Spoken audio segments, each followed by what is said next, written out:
자, 뭐 식사들은 하셨어요?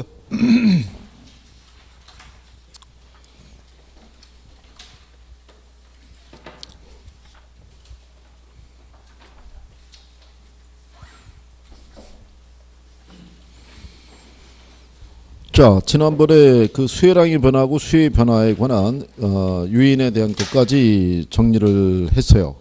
그거는 기억하시겠어요? 곧 나오면은 문제 푸실 수 있겠어요? 지난번에 우리가 53페이지에 그 문제 4번 있잖아요. 수의 변화 요인과 수혜량의 변화 요인 옳게 묶인 거 구분하는 거 알려드렸잖아요.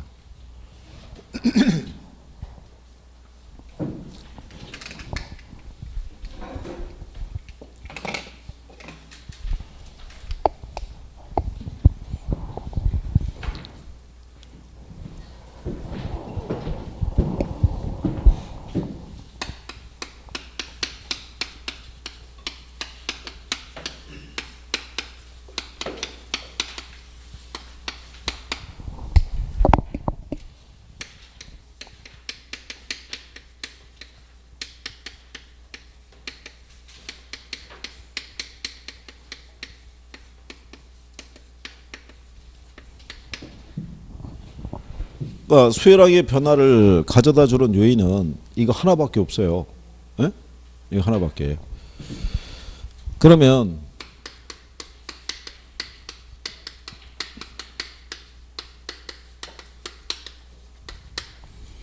이 공급량의 변화를 가져다 주는 요인도 당해재와의 이 가격 변화 이게 하나밖에 없다고요. 여기 물어보는 게 두 가지밖에 없어요. 요인이 뭐냐. 이거 구별하는 거.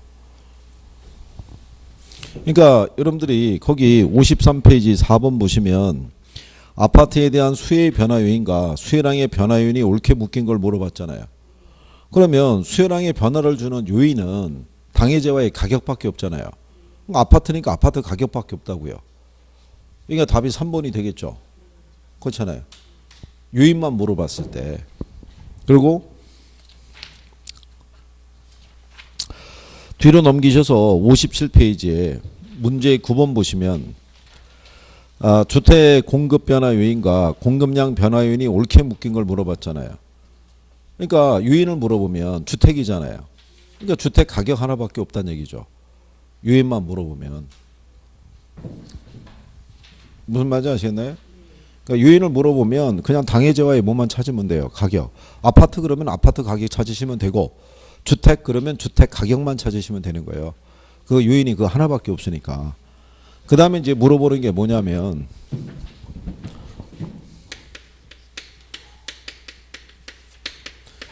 얘가 변하면 이게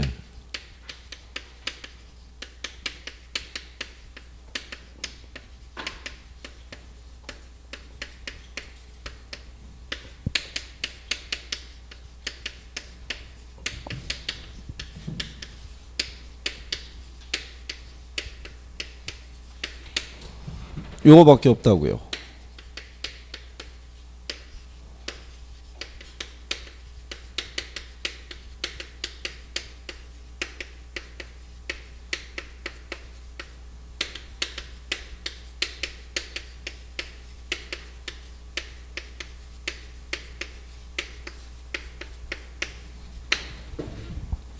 가격이 변해서 이제 수혜량이 변할 거 아니에요. 그죠? 그러니까 수혜량이 변하면 형태가 이렇게 수요 곡선이 있으면 이 선에서만 변한다고요. 뭐가 변했으니까? 가격이 변했으니까. 그러니까 원래 이 가격이었는데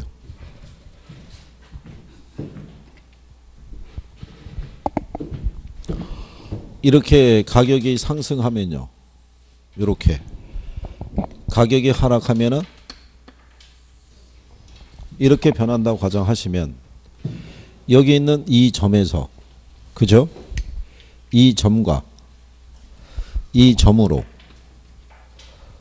이 동일한 선에서 변하잖아요. 그죠? 뭐가 변해서? 가격이 변해서 이렇게 표시가 될 거 아니에요. 만약에 곡선이 이동하면 어떻게 되는 거예요? 곡선이 이동했다는 얘기는 가격이 변한 게 아니란 얘기잖아요. 그렇죠. 곡선이 좌우로 이동했다는 얘기는 가격 말고 다른 애들이 변했다는 걸 표시하죠. 그럼 얘도 마찬가지잖아요. 공급곡선이 이렇게 돼 있으면 여기 이렇게 가격이 있을 때 가격이 변하면 이렇게 이 선에서 변화가 발생할 거 아니에요. 이렇게. 그렇죠. 그러면 얘들하고 한번 비교해 보세요.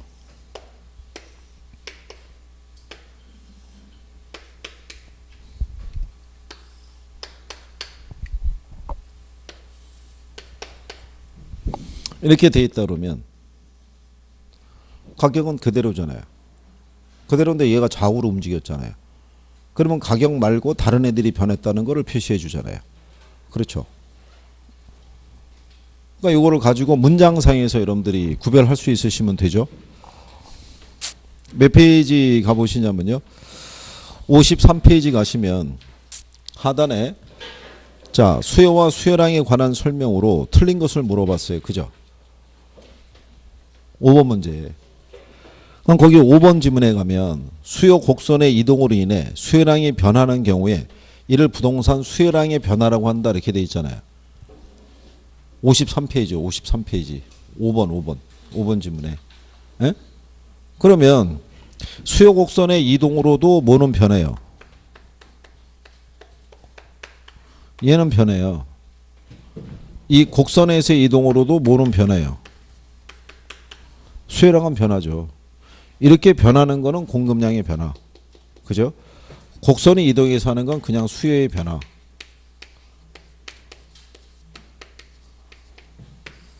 요렇게. 그러면 가격이 변해서 변한 거는 무슨 변화라고 그러고요? 수요량의 변화. 거기 문장상에서 표현을 해주잖아요. 그죠? 수요 곡선으로 이동을 해서 수요량이 변했으면은 이거는 수요의 변화지 수요량의 변화가 아니잖아요. 곡선이 이동했다는 얘기는 가격이 움직인 게 아니잖아요. 좌우로 움직였다는 거는. 그러니까 여기서 물어보는 패턴이 요거 두 가지밖에 없어요. 요인이 뭐냐? 그 다음에 얘가 곡선이 이동했느냐? 곡선에서 이동으로 변한 것을 수요량의 변화를 하느냐? 수요의 변화를 하느냐? 그것만 물어보는 거예요. 두 가지만. 그 두 가지만 구별하면 이거는 나오면은 100% 맞출 수 있는 거죠. 특히 이렇게 요인을 물어보는 거는 그냥 맞추라고 주는 거죠. 그냥.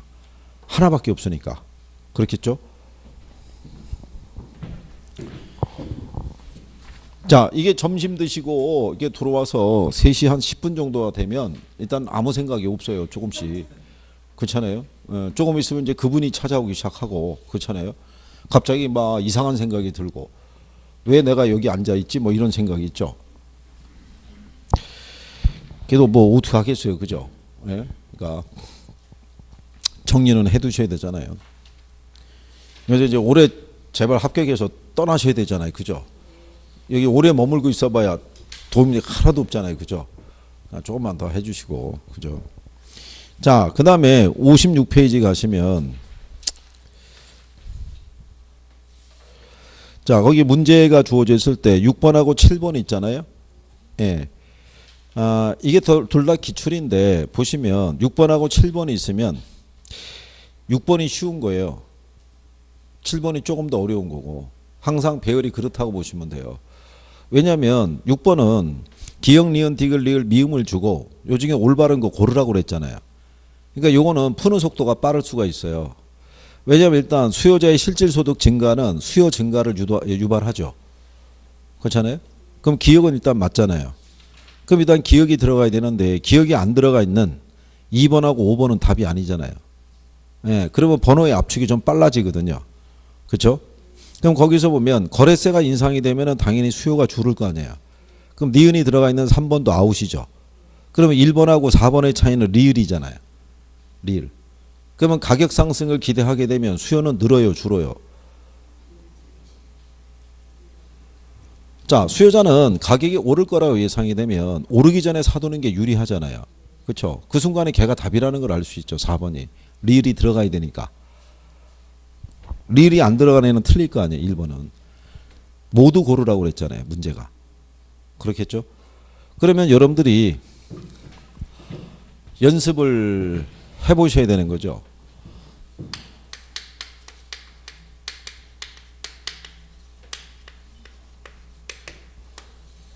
수요 변화 요인에 보면 그렇죠? 일반적인 거는 수요를 증가시키는 요인이 있고요. 수요를 감소시키는 요인이 있고 공급도 공급을 증가시키는 요인이 있고 감소시키는 요인이 있잖아요. 그죠? 근데 이 중에서 웬만한 거는 우리가 구별을 못하는 게 없어요. 그러니까 뭐만 구별하실 수 있으면 되냐면 수요 측면에서는 대체제 있죠. 그 다음에 보완제 있죠. 예, 얘네 둘을 구별할 수 있으면 돼요. 얘네 둘이 포인트라고 보시면 돼요. 요것만 구별하면 나머지는 다 쉽게 구별할 수 있어요. 그죠? 우리가 문장을 보고 판단하기 어려운 건 없으니까. 우리가 거기 7번 문제 보시면 수요 곡선을 좌측으로 이동시킬 수 있는 요인을 물어봤죠. 그러면 일단 실질 소득이 증가하면 수요가 어떻게 되겠어요? 증가하니까. 아파트 선호도가 감소하면 수요가 감소하죠. 그러면 걔는 일단 들어가겠죠. 그럼 건축 원자재 가격이 하락하면 수요는 어떻게 돼요? 자, 그러면 여기 보시면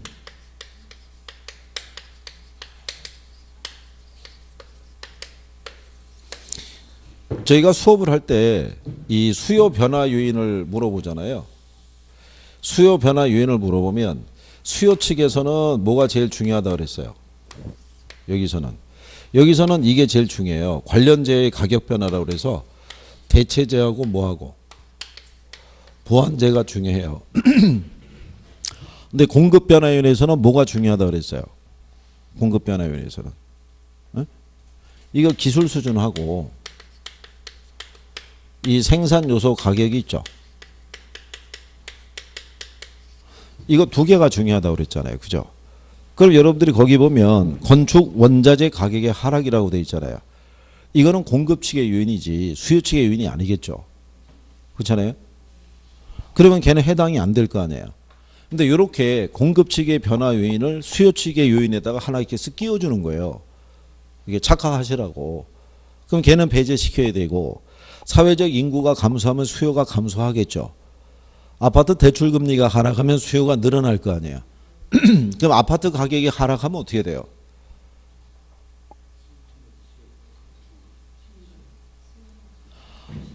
거기서 또 휘말리시면 이게 구별이 확실히 또 안 된 거예요, 이게. 예? 아니 문제가 곡선이 이동하는 걸 물어봤는데 거기 가격을 물어봤잖아요. 가격이면은 이 선에서 움직이지 곡선이 왔다 갔다 하는 길 않잖아요. 그죠? 그러니까 조금 아까까지 이거 되신다고 그랬다가 일로 가서 이거 하면 이거 다시 안 된다고 그러면 우리는 갔다가 계속 도돌이표를 찍어야 되잖아요. 그죠? 그러면 이 수업이 언제 끝날지를 몰라요. 그죠?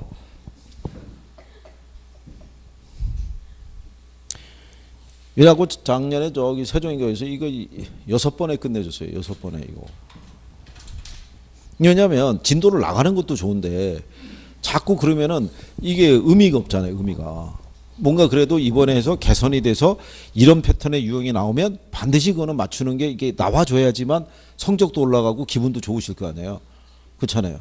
힘들게 오후 수업에 피곤한데 남아서 공부했는데 점수에 개선이 없으면 얼마나 허무하겠어요. 그죠? 그렇잖아요.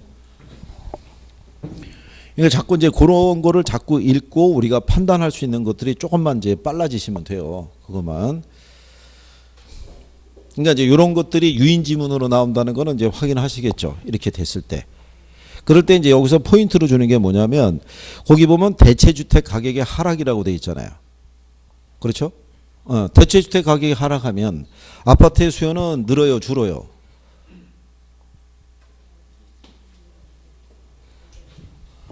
자, 그럼 여기서 보시면 우리가 지난번에 이렇게 해드린 거예요.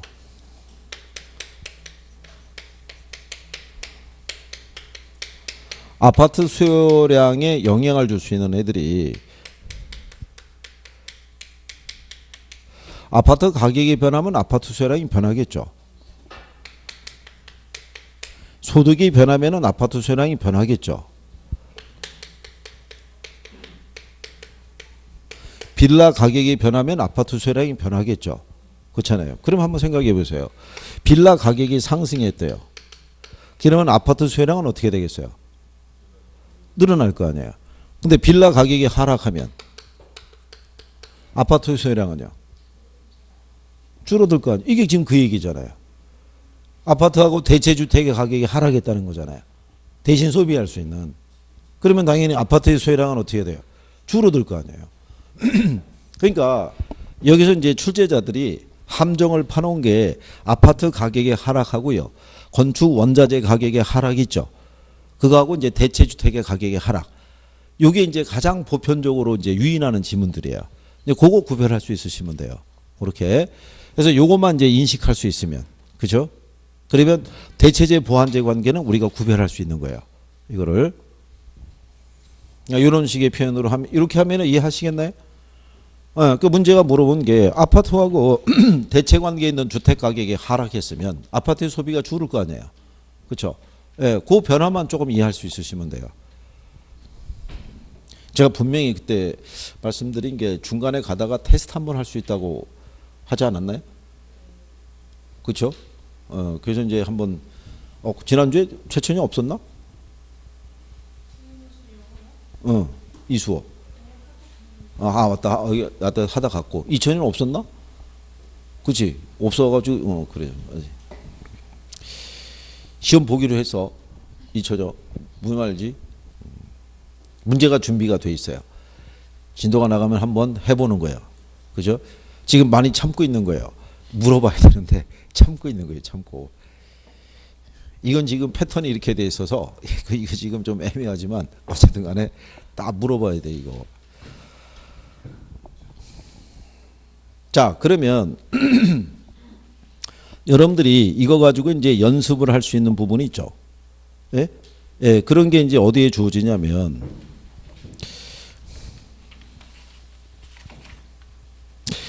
53페이지 가보시면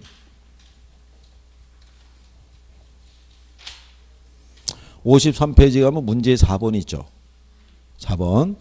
자, 거기서 이제 보고 이게 또 이제 판단해 보시는 거예요. 자, 문제가 뭐냐면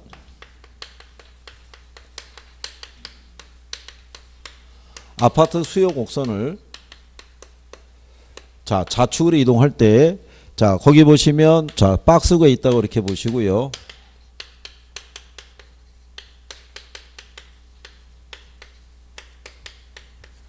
자, 이렇게 주어지고요. 그 다음에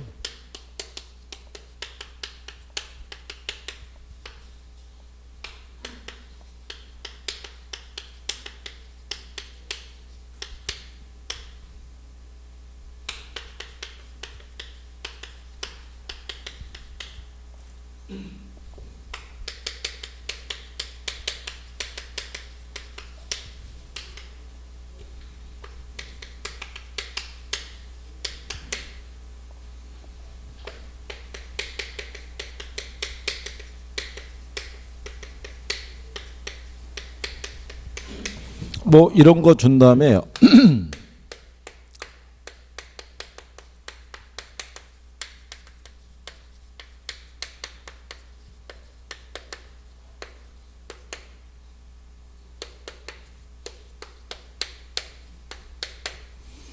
자, 아파트 수요 곡선을 좌측으로 이동하는 요인을 고르라는 거예요. 조건 중에 단 아파트하고 단독주택은 대체재라고 가정하는 거예요.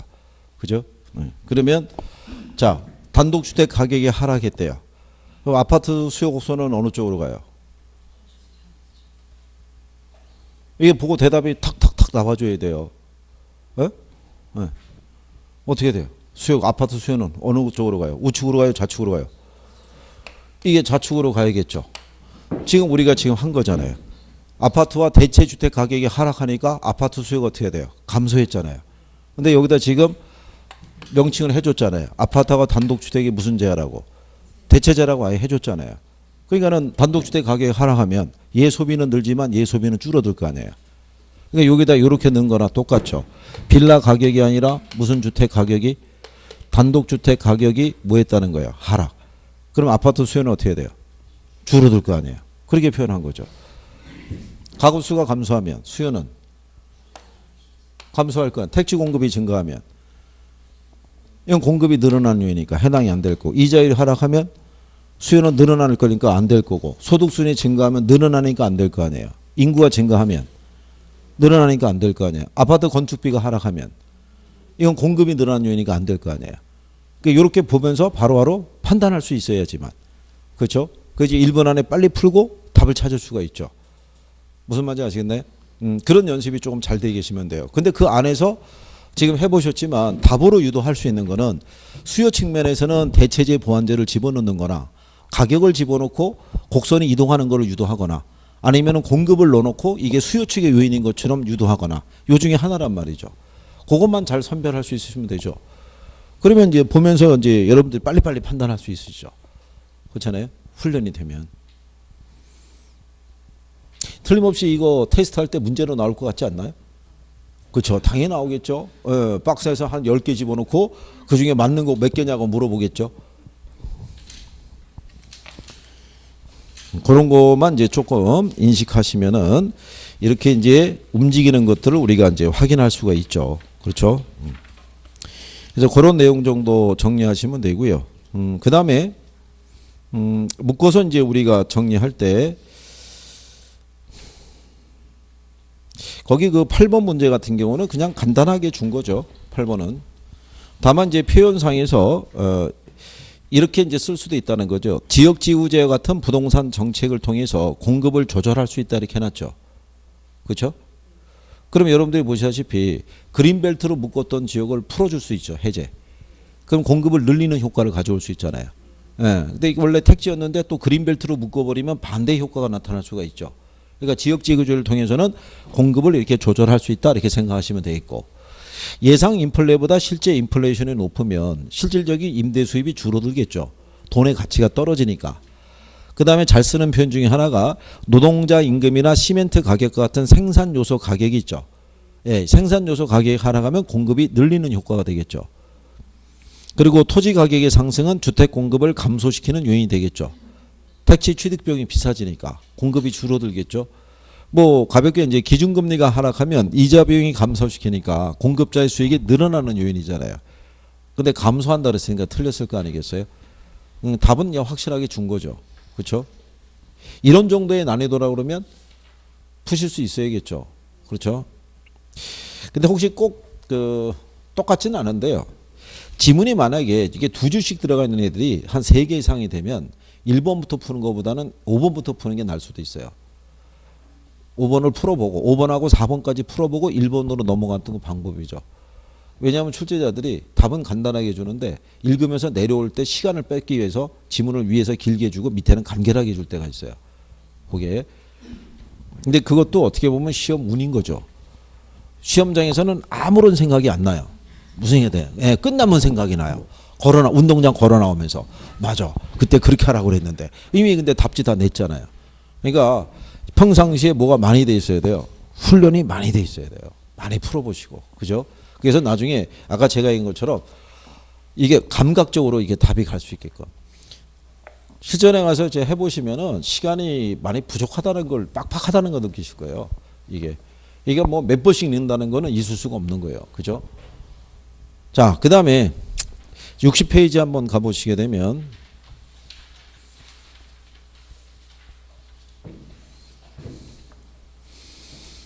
우리 이제 먼저 연습에 대한 측면에서 거기 11번 먼저 보시면 수요 및 공급에 관한 설명으로 틀린 거 물어봤죠.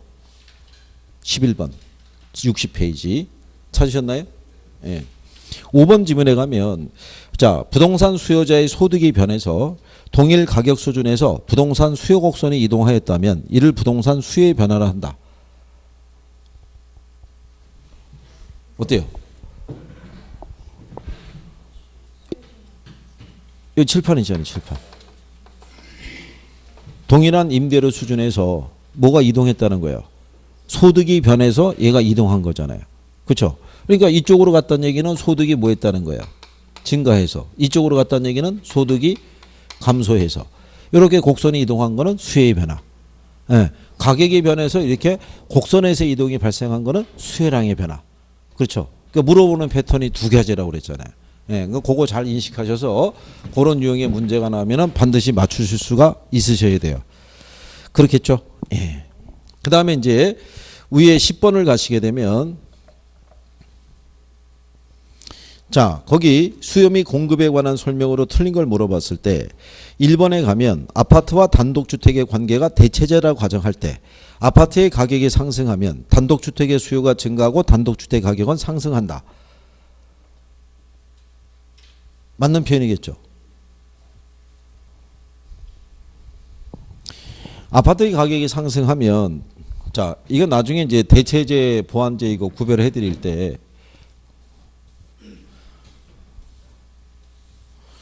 자, 거기 보면은 아파트가 있고요. 그 다음에 무슨 주택이 따르냐면 단독주택이 있잖아요. 그렇죠? 그러면 얘 가격이 변해도 얘 가격과 수요량에 영향을 줄 것이고요. 둘이 무슨 관계니까? 대체제니까. 얘 가격이 변하더라도 아파트의 가격과 수요량에 영향을 줄 거 아니에요. 그렇죠? 근데 지금 아파트 가격이 어떻게 했다는 거예요? 얘가 상승했잖아요. 그러면 상대적으로 얘가 가격이 하락한 효과가 나타나죠. 얘 가격이 상승하면 얘 수요량이 어떻게 돼요? 요게 대체제예요. 네? 여러분들이 교차 탄력성 배운 거 기억하시나요? 네, 교차 탄력성을 보면요. 이렇게 돼 있어요. X의 가격 변화에 대한 Y의 뭐? 수요량 변화를 표시해요. 그러니까 X하고 Y니까 같은 건 아니겠죠. 효용만 같다는 얘기지. 그러면 여기 똑같이 이렇게 될 거 아니에요. 아파트 가격이 뭐 할 때? 상승할 때. 단독주택에 대한 뭐가? 수요량이 이렇게 늘었다 그러면 얘네 무슨 관계라고 했어요? 대체제잖아요. 대체제. 그렇죠? 그러니까는 얘 가격이 상승할 때 얘 수요량이 있죠. 한 재화의 가격이 상승할 때 한 재화의 수요량이 늘어나면 얘네들 무슨 재화? 대체제죠. 얘가 가격이 상승하면 얘 수요량은 어떻게 돼요? 감소하는데 대신 소비하니까 얘 수요량이 늘어나니까 얘 가격이 어떻게 돼요? 상승하죠. 그래서 대체제는 가격의 움직임이 같아요. 근데 양의 움직임은 틀리죠. 대신 소비하니까. 무슨 말 이해하시겠나요? 요거? 그러면 이거 한번 풀어는 보고 오신 거죠?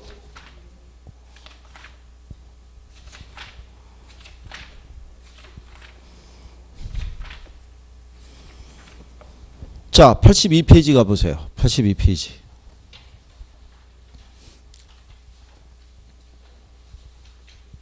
자, 82페이지 가면은 문제 30번 있죠. 30번. A부동산 가격이 상승할 때 B부동산 수요는 증가하고요. C부동산 수요는 감소했다고 돼 있죠. 이때 A와 B, A와 C의 관계를 물어봤잖아요. 그렇죠? 그러면 A부동산 가격이 뭐 할 때?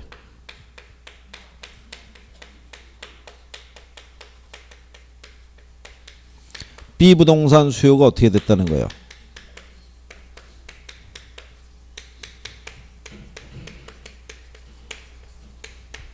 이러면 얘네는 무슨 제약이 있어요? 대체제죠. 그거 얘기하는 거예요. 그대로. 이렇게. 대신에 C부동산 수요는 뭐 했대요? 얘는 감소했다고 되어 있죠. 그러면 여러분들이 지난번에 대체제, 보완제 배웠을 때 보완제는 양의 움직임이 같다고 그랬죠. 둘이 같이 써야 되니까. 그러면은 아파트의 가격이 상승하면 아파트 수요량이 어떻게 돼요? 줄을 거 아니에요. 그러면 얘하고 보완 관계 있는 애도 수요도 같이 줄어야 되는 거죠. 그러니까 양의 움직임에 소비의 움직임이 같이 가면은 보완제야. 우리가 바늘과 실의 관계 얘기한 거 기억하시나요? 네. 바늘 가격이 상승하면 바늘 수요가 줄 거 아니에요. 그럼 실의 수요는 같이 줄을 거 아니니까 소비의 움직임이 같이 가면 보완제라고요. 반대로 움직이면 무슨 제와? 대체제, 대체제. 대신 소비하니까. 그러니까 대체제는 소비의 크기가 틀리죠. 그럴 거 아니겠어요? 그러니까 요 관계를 반드시 구별할 수 있어야 돼요. 그래서 여기서는 이거 정확하게 구별할 수 있어야 돼요. 대체제하고 뭐하고? 보완제하고. 대체제라는 건 말 그대로 뭐예요? 대신 소비하는 제와. 보완제는 같이 소비하는 애. 그렇죠? 그러니까 대체제는 소비의 움직임이 서로 틀리죠. 대신 소비하니까. 그렇잖아요. 근데 보완제는 어떻게 해야 돼요? 같이 소비해야 되니까 소비의 움직임이 같죠. 늘어나면 같이 늘어나고 줄어들면 같이 줄어드는 거예요. 무슨 얘기인지 아시겠나요? 그거를 조금만 생각해서 자, 그러면 그 밑에 31번 문제 있죠. 31번. 자, 최근 부동산 시장에서 소형 아파트 임대료가 10% 상승함에 따라 소형 아파트의 임대 수요량은 5%가 줄었는데 오피스텔의 임대 수요는 7%가 늘어났다는 얘기죠. 그러면 소형 아파트하고 오피스텔은 서로 무슨 관계겠어요? 대체제일 거 아니에요. 소비의 움직임이 틀리잖아요. 그렇죠? 지금 아파트 임대료가 상승해서 임대료 수요는 줄었지만 임대료 수요량은 아파트의 수요량은 줄었지만 대신에 오피스텔 임대 수요는 늘었잖아요. 대신 소비하니까. 그 요 문장을 읽는 순간에 얘하고 소형 아파트하고 오피스텔은 서로 무슨 관계? 대체제라는 거를 우리가 판단할 수가 있어야 돼요. 그래서 내려가는 동시에 바로 계산이 돼야 되죠. 그러니까 가격 탄력성은 임대료가 10% 상승했는데 수요량이 5% 줄었잖아요. 그러니까 10분의 5니까 0.5가 되겠죠. 그래서 문제 수능 속도가 조금은 빨라질 수 있어야 된다는 얘기죠.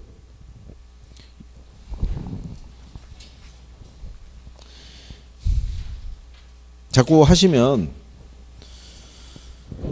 조금씩 이게 이제 푸는 속도가 조금은 빨라질 수가 있는데 그게 이제 연습이 이제 조금만 더 되시면 그러면은 이제 좀 가능하다는 얘기죠. 그래서 어쨌든 간에 대체제하고 보완제의 관계는 반드시 정리를 해 두셔야 돼요. 그래서 본문의 그 10번 같은 경우에도 1번 지문 같은 경우를 가끔 써요. 그래서 이제 그런 정도를 여러분들이 정리할 수 있어야겠고요. 그리고 10번 문제 3번에 가면 주택 가격이 상승하면 주거용지의 공급이 감소한다고 그랬죠. 그렇죠? 그럼 걔가 틀렸잖아요.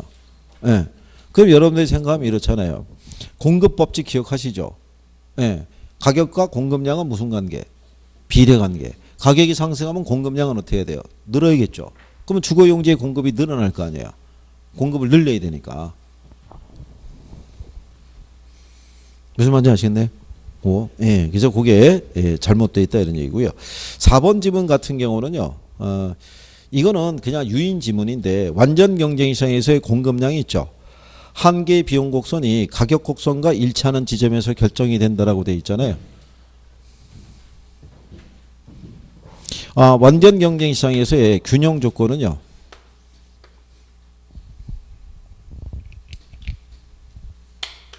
이게 시장 가격이고요. 이렇게 돼 있을 때 이 점에서 최적의 생산이 결정이 돼요. 그러니까 이게 가격 곡선이잖아요. 그죠? 이거하고 뭐하고 거기 보시게 되면 한계 비용 곡선이라고 돼 있죠. 이게 한계 비용 곡선을 가르쳐요.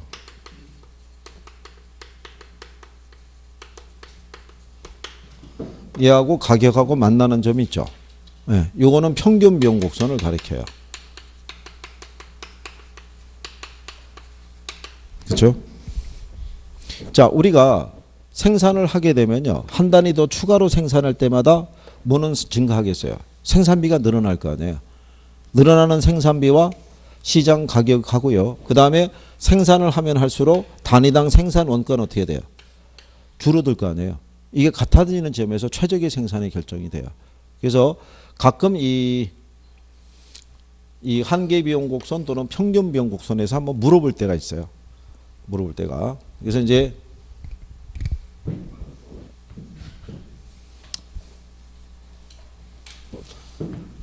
지난번에 이거 얘기해 드렸죠.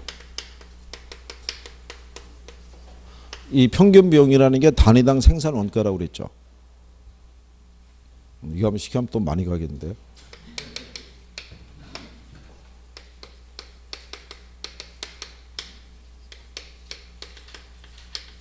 총 생산비를 총 생산량으로 나눈 거기 때문에요. 생산량을 늘릴수록 이 비용이 줄어들어요. 제품 하나 생산할 때 이게 10,000원인데 하나를 생산하면 단위당 생산 원가가 10,000원일 거 아니에요. 근데 얘를 갖다가 10,000원인데 몇 개 생산하면 10개 생산하면 1,000원일 거 아니에요. 그죠? 그 생산량을 늘리면 늘수록 평균 비용이 어떻게 돼요? 줄어들겠죠. 그러니까 조금 아까 우리가 그림에서 얘기했을 때 여기 시장 가격이 있고 이렇게 주어졌을 때 여기 이렇게 가는 이 곡선이 우리가 평균 비용 곡선이라고 그랬잖아요. 그러니까는 생산량을 늘리면 늘릴수록 어떻게 돼요? 단위당 생산 원가가 어떻게 돼요? 점점 줄어든다는 얘기죠. 무슨 말인지 아시겠나요? 그러면 여기는 얘는 우리가 한계 비용 곡선이라고 그래요. 마지널 코스트 커브라고 그래서. 그럼 얘는 한 단위 더 추가로 생산할 때마다 생산비는 어떻게 돼요? 늘어날 거 아니에요. 그게 어디랑 같아지는 지점에서 시장 가격과 같아지는 지점에서 최적의 생산이 된다는 거예요. 그럼 혹시 여기까지 온 김에 만약에 들어서 여기 있는 평균 비용 곡선 있죠. 평균 비용 곡선이 시장 가격 곡선보다 아래 위치해요. 이렇게. 그러면 생산자는 이익이에요, 손해예요? 이게 시장 여기 있는 가격 곡선보다 평균 비용 곡선이 밑에 있잖아요. 그럼 어떻게 되겠어요? 이익이에요, 손해예요? 에? 이익이죠, 이익. 이게 여기는 시장 가격보다 생산비가 지금 싸게 맥힌다는 얘기잖아요. 무슨 말인지 아시겠나요? 근데 만약에 이 곡선이 위에 위치하고 있다면 시장 가격보다도 비용이 높잖아요. 예. 근데 비용이 증가했는데도 가격이 여전히 이 수준에 있으면은 공급자는 공급을 못 하죠. 그러니까 공급자가 공급을 늘린다는 얘기는 시장 가격이 요 비용을 감당할 수 있는 수준까지만 늘려주는 거죠. 더 이상은 늘려줄 수 있다 없다? 없다 이렇게 얘기를 해요. 여기까지 나오지는 않겠으나 어쨌든 뭐 그렇다는 얘기죠. 그래서 그냥 거기는 이제 그 정도로. 우리가 요거 4번 같은 경우는 그냥 참고하셔도 되는데 1번 지문 같은 경우는 반드시 구별해 주셔야 돼요. 예, 그래서 그 정도는 이제 정리하시면 되겠고. 그 다음에 이제 옆에 그 12번에 가보시면요. 거기 5번 지문에 이런 표현이 있죠.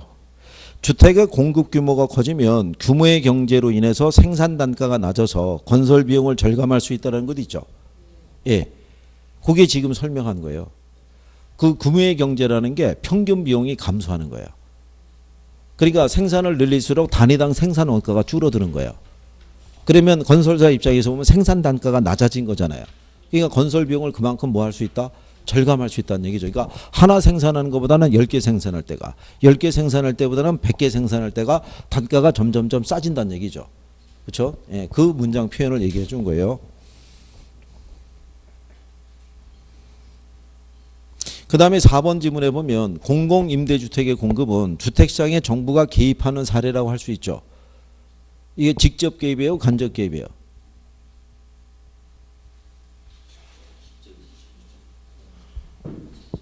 그렇죠. 우리가 정책할 때 공을 해줬잖아요. 공 들어가면 무슨 개입이다? 직접 개입이다. 그거 해드렸잖아요. 그죠? 그러니까 이게 지문이라는 게요. 딱 이게 정형화돼 있어서 이렇게 쓰는 게 아니라 이쪽 저쪽에서 갖다가 집어넣어도 다 지문이 완성이 돼요. 그러니까 이게 단락을 지금이야 여러분들이 완성이 안 돼 있으니까 선생님이 단락을 끊어가면서 설명해 드리지만 조금 지나면 이게 다 연결돼 있다는 거를 얘기를 해요. 그러니까 5월달 되면 앞에서 뒤에 거 얘기하고 뒤에서 앞에 거 중간 거 얘기하고 막 이렇게 돌아가는 거예요. 그러면 이게 다 하나의 논리라고 생각하시면 되죠. 이제 그걸 이해할 때까지가 시간이 좀 걸리는 거죠. 그게 이제 딱 연결이 탁 되는 순간에는 내용이 쉬워져요. 근데 연결이 안 돼 있을 때 공부하시는 과정에서 한 빠르면은 이맘때 늦으면은 5월달 되면은 이게 얽혀요. 이게 어디선가 보기 본 것 같은데 구별이 안 돼요. 그래서 얘가 이거 아냐? 그러면 B라는 거예요. 그래? 그럼 B 아냐? 그럼 또 C라는 거예요. 그럼 C 아냐? 그럼 또 D가 있다는 거예요. 그럼 나중에 알고 봤더니 A, B, C, D가 다 일렬로 정렬이 돼 있는 애들이에요. 그걸 순서만 바꿔갖고 B, C, A, D 뭐 이런 식으로 바꿔주니까 이게 틀 이상해 보이는 거지. 똑같은 거예요. 그 다음에 13번에 보시면 주택의 공급 곡선을 우측으로 이동시키는 요인 물어봤죠. 우측으로 이동시키는 요인. 그러면 얘를 우측으로 이동시키는 요인을 물어본다는 얘기는 좌측으로 이동시키는 요인도 또 물어본다는 얘기잖아요. 그죠? 그냥 패턴이 그러니까요. 그러면 여기 보면 우측으로 이동시키는 요인이 아닌 걸 물어봤잖아요. 근데 이거는 상식적으로 건설업체 수가 증가하면 공급이 늘어나겠죠. 건설용 원자재 가격이 하락해도 늘어날 거 아니에요. 새로운 건설 기술의 개발에 따른 원가 절감도 공급을 늘리는 요인이죠. 또 주택 건설용 토지 가격이 하락하는 것도 늘리는 요인이잖아요. 근데 주택담보대출 이자율 있죠. 이건 대부분 수요층 요인으로 분류해줘요. 주담대 이자율에 대해서는. 네, 그래서 이제 그거를 틀린 거로 이렇게 줬다는 얘기죠. 그래서 요거는 뭐 이렇게 어렵지 않게 할 수 있고요. 그리고 14번 같은 경우도 간단하게 이제 구별할 수는 있으시죠. 우리가 균형 배운 거 기억하시나요?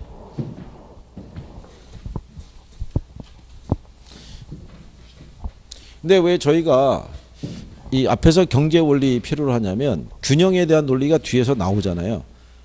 자원 배분이 왜곡이 됐다 뭐 이런 표현만 나와. 사회적 후생 손실이 감소된다 뭐 이런 표현을 쓰잖아요. 그게 이제 왜냐하면 앞에서 균형을 할 때 이제 배우신 거거든요.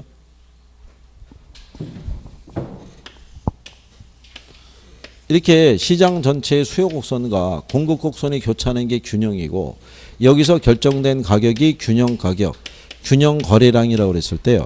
균형 가격 하에서는 수요량하고 공급량이 어떻게 돼요? 같아지죠. 그러면 남거나 모자름이 없잖아요. 그렇잖아요. 그렇기 때문에 이 상태가 자원 배분이 효율적으로 이루어진 상태라고 얘기하죠. 또 이 가격 하에서는 수요자나 공급자나 다 만족해야 하네요. 만족한다고 그랬잖아요. 그래서 여러분들이 배우신 게 만약에 이 시장 가격이 1,000원이라고 그랬을 때 생산자는 여기 있는 100개를 생산하기 위해서는 최소한 받아야 될 보수가 있다고 그랬죠. 그게 뭐라고 그랬어요? 그게 최소한 받아야 될 보수. 그게 전용 수입, 전용 수입. 그래서 이 사람들은 이 800원만 받아도 생산비가 충당이 되니까 이거를 생산할 수 있다라고 얘기를 했었죠. 근데 시장 가격이 여기서 결정이 되면 공급자는 이 면적만큼 이윤을 얻고 있다고 생각하겠죠. 네, 이걸 뭐라고 그랬어요?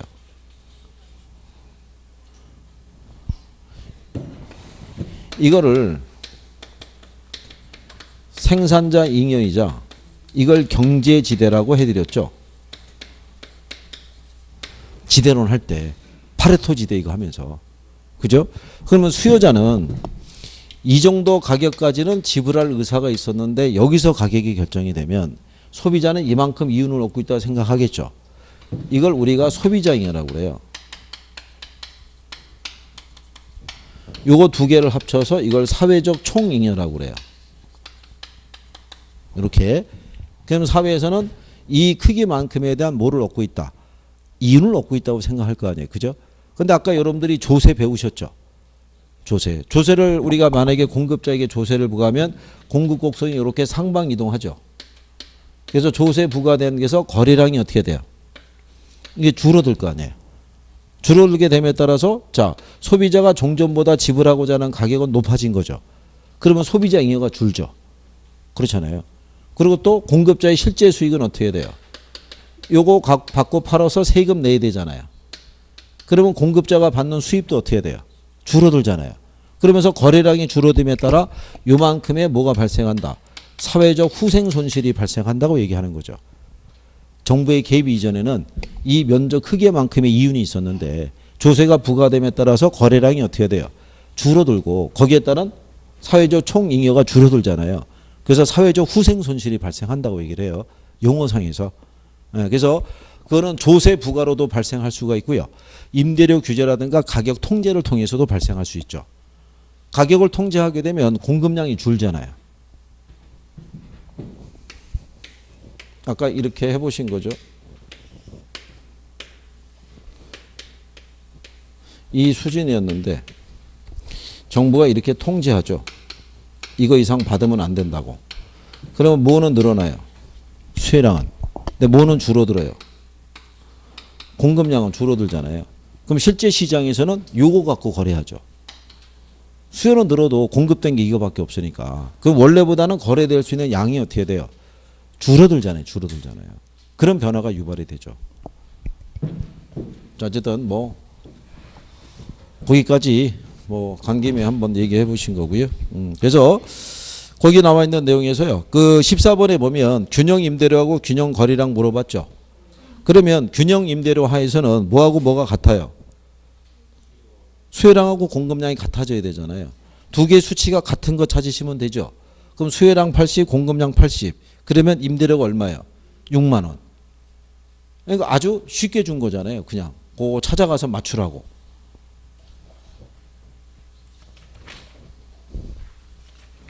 그러니까 이 표현이 안 나오죠. 다시. 그렇잖아요. 이게 역대로 보면 마음이 따뜻해지는 문제 랭킹 10위 안에 들어갔는데 이제는 더는 안 나온다는 얘기죠.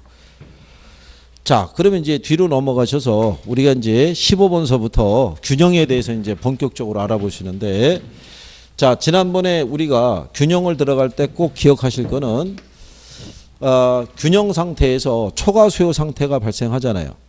초과 수요가 발생하면 임대료나 가격은 어떻게 된다 그랬어요? 상승하고. 초과 공급이 발생하면 가격이나 임대료는 어떻게 돼요? 예? 이게 초과 수요가 발생하면 상승, 초과 공급이 발생하면 가격이나 임대료는 하락. 그거는 항상 여기 판단할 때 기초가 된다고 얘기했어요. 그죠? 그러면 일단 먼저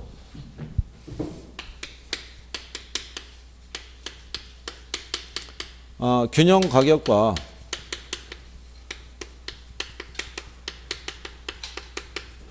이 균형량 계산하는 거 우리가 지난번에 해봤었죠?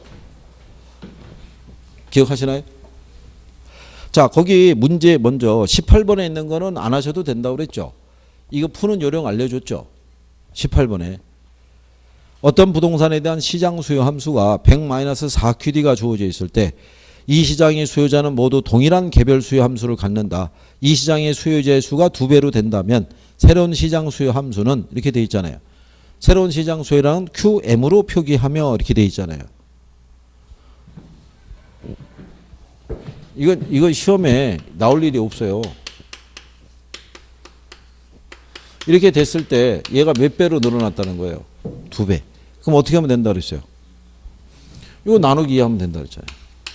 그럼 4를 2로 나누면 2QM, 새로운 시장 수요는. 그죠? 예, 그러니까 얘는 여러분들이 아마 10번 모의고사 보면 한 번 나올까 말까 그럴 거예요. 그 이후로는 출제를 안 하고 있으니까. 그래도 그때 당시 이거 출제했을 때 이걸 바가지로 먹었다는 거죠. 니들이 와서 풀어봐라 또 이렇게 된 거죠. 그걸 나누는 걸 우리가 어떻게 알겠냐 뭐 이렇게 한 거죠. 어쨌든 그 이후로는 안 나와요. 자, 대신에 19번에 가시면 자, A지역 오피스텔 시장 공급량이 3P고요. A지역 오피스텔 시장 수요함수가 1200-P에서 1600-P로 변화했다. A지역 오피스텔 시장의 균형 가격의 변화를 물어봤죠. 그 이거 우리가 푸는 요령 알려줬죠. 시장 수요 함수는 보시면 1200-P고요. 공급에 대한 거는 몇 P? 3P 이렇게 주어져 있잖아요. 그럼 어떻게 하면 된다 그랬어요?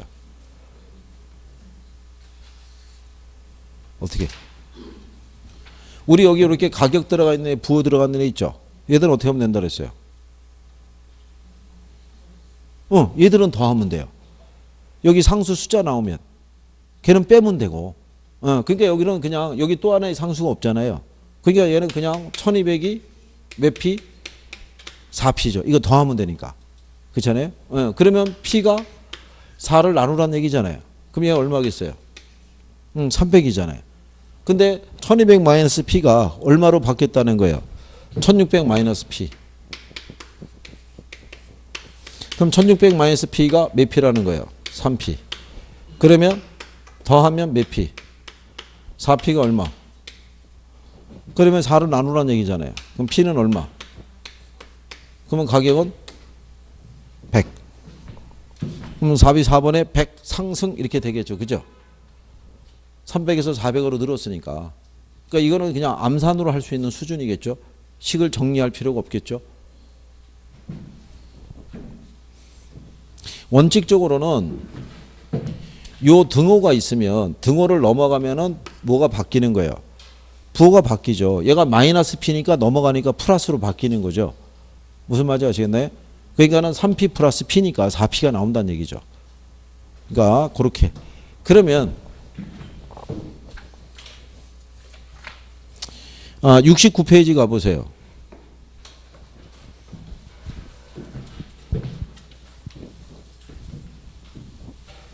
69페이지 갔더니요. 20번 문제 있죠. 예. 거기 봤더니 수요 및 공급 함수가 각각 900-P, 공급은 얼마? 2P 이렇게 줬잖아요. 그죠? 근데 소득 증가로 1200-P로 변했을 때 69페이지죠. 69페이지. 그러면 이 조건이면은 어떻게 하면 돼요? 또 똑같은 거잖아요. 그러면 어떻게 돼요? 3P가 900이죠. 그럼 P는 얼마? 300. 그러면 양은 어떻게 돼요?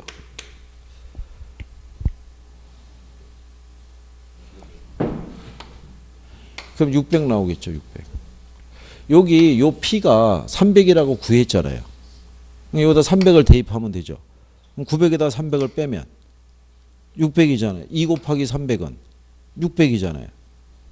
그렇죠? 그런데 900 마이너스 P에서 얼마로 바뀌었다는 거예요? 1200 마이너스 P. 그럼 1200 마이너스 P가 이 P와 같다는 얘기잖아요. 균형 가격 하에서는 수혜량과 공급량이 같잖아요. 그러니까 무슨 얘기냐면 여기서 요 균형량이 있잖아요. 그러니까 예를 들어서 수혜량하고 뭐를 구하려고 그러면 공급량을 구하려고 그러면 먼저 균형 가격을 구해야겠죠. 이 가격에 의해서 수혜량과 공급량이 결정이 되니까요. 예, 그러니까 여기서 이렇게 주어져 있으면 자 똑같을 거 아니겠어요? 원래 마이너스 P잖아요. 넘어가면 뭐로 바뀌어요? 플러스로. 그러니까 그냥 이때는 우리 그냥 부호는 더하라고 얘기한 거죠. 그러니까 얘가 몇 P가 되겠어요? 3P가 그러면 얼마? 1200. 그러면 요걸 3으로 나누란 얘기잖아요. 그럼 얘가 얼마겠어요? 그러면 이 가격이 400이라고 구해졌잖아요. 그럼 1200에서 400을 빼면 얘 800 나올 거 아니에요. 그럼 수혜량이 800이면 공급량도 800이 되잖아요. 그럼 2 곱하기 400이라는 논리잖아요. 그럼 얘도 얼마겠어요? 그럼 얘는 800이잖아요. 양은. 그러면 가격은 300에서 얼마로? 400. 양은 600에서 얼마로? 800. 그래서 1번이 답이겠죠. 균형 가격은 300만 원에서 400만 원으로. 균형 거래량은 600에서 얼마로? 800으로. 그러니까 이거 조금 해보시면은 이게 암산이라는 걸 알 수 있죠. 지금 말이죠. 출제자가 여기 보시면은 여기 1200 있죠. 여기도 얼마 있어요? 여기 1200 있잖아요. 그죠? 근데 그 밑에 가면 21번 문제 있죠. 이거 작년 문제거든요. 작년에 보면 거기 자 아파트 수요 함수가 얼마래요? 900 마이너스 얼마? P. 공급에 대한 거는 얼마? 2P 이렇게 돼 있잖아요. 그렇죠? 그럼 여기 이번에 또 900을 집어넣어 준 거잖아요. 그냥 비슷한 수치 갖고 이렇게 돌려주는 거예요. 그냥 암산으로 하시라고. 자, 900 마이너스 P였는데 얘가 그 다음 기는 1500 마이너스 P로 바뀐 거잖아요. 그렇죠? 그러면 여기서 균형 가격과 균형 거래량의 변화를 물어봤잖아요. 그럼 먼저 얘부터 봐야겠죠. 그럼 똑같이 이렇게 주어지면 수요 함수가 900 마이너스 P고 공급 함수가 2P잖아요. 그러면 균형 가격 하에서는 수요량과 공급량이 같죠. 그럼 이상 똑같이 P를 넘기면은 얘가 몇 P? 그럼 3P가 900이잖아요. 그럼 얘하고 지금 똑같잖아요. 그죠? 앞에서 출제했던 거. 그러면 P가 얼마겠어요? 네, P가 300이면 우리는 얘가 이제 알았잖아요. 얘가 얼마라고?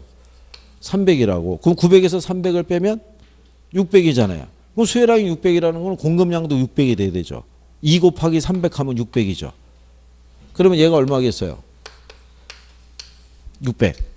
그런데 수요 함수가 얼마로 바뀌었대요? 1500 마이너스 P로 바뀌었고 공급 함수는 그대로 2P를 줬잖아요. 수요만 변했다는 거죠. 그러면 똑같이 더하면 몇 P예요? 3P. 그럼 3P가 얼마라는 거예요? 그러면 이 1500을 3으로 나누라는 얘기거든요. 그러면 얼마겠어요? 그럼 500을 구했으니까 여기다 500이 이제 들어가면 되죠. 1500에서 500을 빼면 1000일 거 아니에요. 그럼 수혜량이 1000이면 얘도 1000이죠. 2 곱하기 500 하면 1000. 그럼 가격은 원래 300에서 500으로 상승했으니까 가격은 200이 늘었겠죠. 그럼 양은 600에서 1000이니까 얼마? 400. 네, 그래서 거기 보면 답이 2번이겠죠. 200 상승 400 증가 이렇게. 그러니까 이거 균형 가격 계산하는 거는요.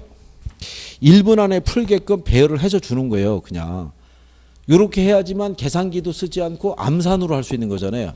지금은 제가 과정을 도출하기 위해서 이렇게 쓰지만 여러분들이 나중에 숙달이 되면 요거 가지고 바로 대입해서 계산이 나온다고요. 암산으로. 응? 그리고 이 정도 난이도 이상도 안 주잖아요. 이거 풀 수 있다는 거죠.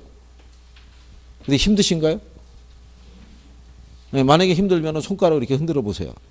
나중에 연습도 해야 되니까. 뭔가 또 해봐야 되지. 아니 뭐라도 확실하게 정리되는 건 있어야지. 뭐 남는 게 있어야죠. 안 그러면 우리가 이 시간에 여기 왜 있겠어요, 그죠?